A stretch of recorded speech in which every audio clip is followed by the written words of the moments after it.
নতুন যে ডালিটা বেরিয়েছিল ওর মধ্যে দুটো ফুল ফুটে গেছে, আবার একটা কুঁড়ি আছে। আর একজন এসে গেছে, ক্যানেলের নতুন ফুল গাছ, অরেঞ্জ কালার জবা ফুল, দুটো কুঁড়ি আছে, কালকেরে ফুটবে। এই ফুলের গাছ একটা ছিল কিন্তু এত ফুল হচ্ছিল না, খালি এত লম্বা হয়ে গেছে, তাই একটা ছোট্ট নিয়ে আসলাম, ওতে অনেক কুঁড়ি আছে।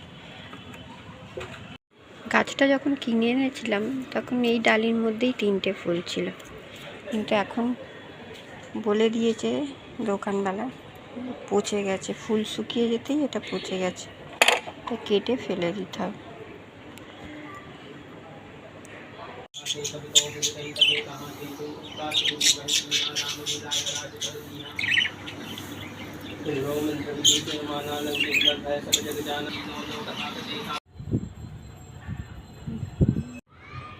এখন অনেক ফুল গাছ আমি সব ছাদে করে দিয়েছি।